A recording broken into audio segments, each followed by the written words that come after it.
I go through the whole week with the stress and the burdens from work, at home and everything. I come here on a Thursday morning and for a couple hours all my worries are gone.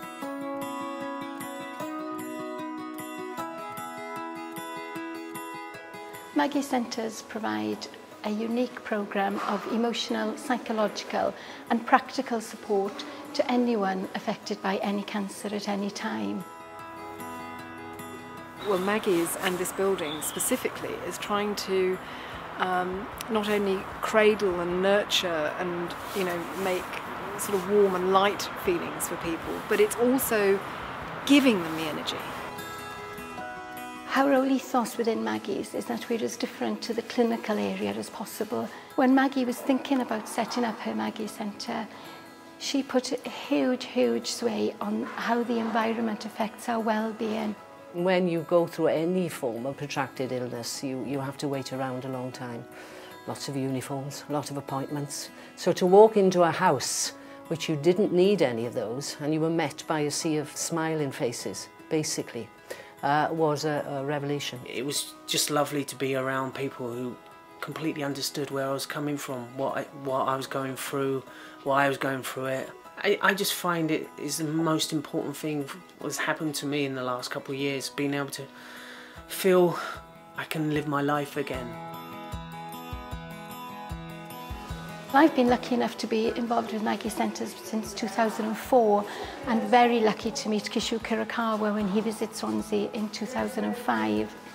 Following Kisho's death, we had Garbers and James take over as the lead architects.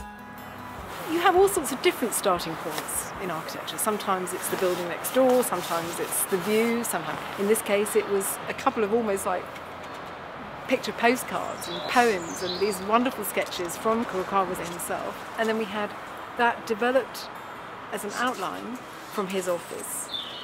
And those were our starting points. You feel very privileged to be able to look at somebody who's got a huge body of work and be able to sit down and think, well, you know, what was he thinking of? As you walk through the doors, you feel almost cuddled or hugged by the centre. It's this lovely round building. It's just so comforting. When you go in, it's very clear where you're allowed to go and make a cup of coffee or find a place by the fire or sit at the table. And so that's a place where you can really ground yourself.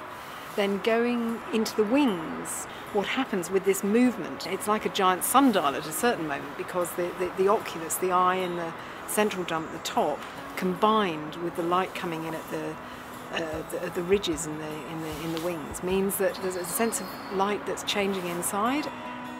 You know, you just sort of feel like you sort of glide round it rather than just feel like it's someone's front room or something. With this design of the centre, it means we can deliver our programme of cancer support to far more people. We've been limited within the interim centre in just being able to do one thing at one time, but the very design of this centre, having the group room, having the relaxation room, having the separate drop-in area, means that we can do several things and several different programmes at one time, which will be hugely beneficial and means we can deliver our service to far more people. The fact that we're sitting in this new centre, ready to open on the 9th of December, shows what a commitment there's been to Maggie's and also highlights what a need there is and how many people have actually benefited from just coming to the centre. I know a lot of people have the idea now that because this centre has been built and that the money has been raised for the centre, that that's the end of it. But I think they must realise that it's not the end, it's just the beginning of all the centres. Well, there's a lot more work that needs to be done. There are a lot of people out there who still need to know about Maggie's, who still need the help and assistance of the people here.